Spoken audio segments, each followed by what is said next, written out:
Em sistemas onde a gente espera a consistência, como na justiça, por exemplo, às vezes o resultado parece mais uma loteria.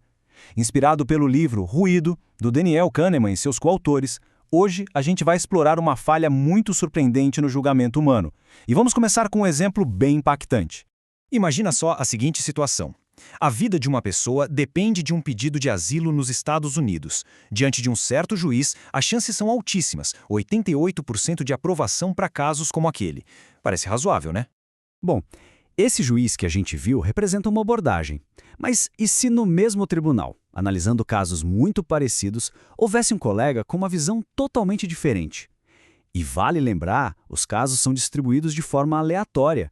A justiça não deveria depender de quem está sentado na cadeira. 5%. De 88% para apenas 5%. É uma diferença brutal. Não é à toa que o estudo que revelou isso foi chamado de roleta dos refugiados. A vida de alguém dependia, em grande parte, da sorte de qual juiz analisaria o caso. E olha, essa loteria não acontece só nos tribunais, não. Como a gente vê aqui, esse mesmo tipo de causa aparece na medicina, no mercado de seguros e até na ciência forense. Profissionais que deveriam, em tese, concordar sobre os mesmos fatos, na verdade divergem de uma maneira drástica. Então, a grande questão é, de onde vem toda essa variabilidade? Por que sistemas que são cheios de especialistas experientes acabam produzindo resultados tão aleatórios?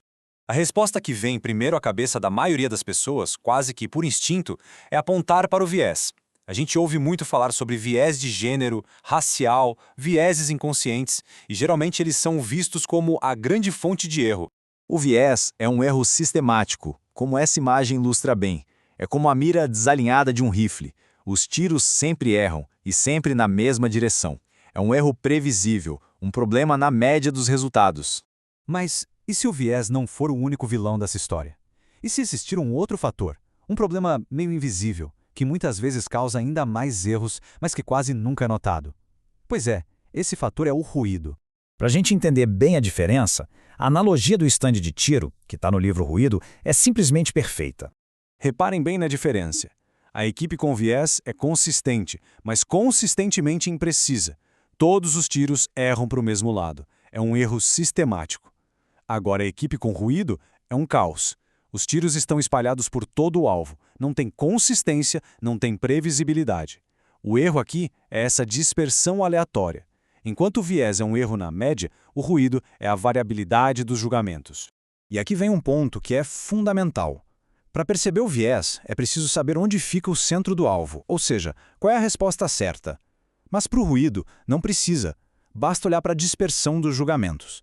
Se especialistas que deveriam concordar estão, na verdade, discordando muito, existe ruído ali. Não importa quem está certo ou errado. O que nos leva à pergunta central dessa análise.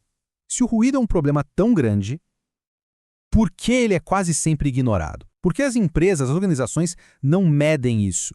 A resposta está na forma como a nossa mente funciona. Vamos ver como isso funciona na prática com um estudo de caso real de uma companhia de seguros que decidiu investigar o próprio ruído. Um processo que a gente pode chamar de auditoria de ruído. Olha que interessante. Os executivos achavam que seus especialistas eram bem consistentes, prevendo uma variação de, no máximo, 10%. Mas quando foram medir de verdade, o resultado foi chocante, uma diferença média de 55%. Para a mesma apólice, o preço podia variar absurdamente, e o custo financeiro disso era enorme. O mais fascinante aqui não foi nem o ruído em si, mas o fato de que ninguém dentro da empresa tinha notado. Profissionais super qualificados, trabalhando lado a lado, viviam numa espécie de bolha, acreditando que todo mundo via o mundo profissional da mesma maneira. Existem 3 grandes motivos para essa cegueira. Primeiro, o que os autores chamam de realismo ingênuo. A gente simplesmente assume que a nossa visão da realidade é a única correta. Segundo, as organizações tendem a evitar conflitos. Um sistema que expõe discordâncias o tempo todo seria bem desconfortável. E terceiro, a nossa confiança vem da nossa consistência interna, de concordar com a gente mesmo ao longo do tempo, e não de se comparar com os outros. Ignorar o ruído não o torna inofensivo, muito pelo contrário. As consequências são bem reais e graves.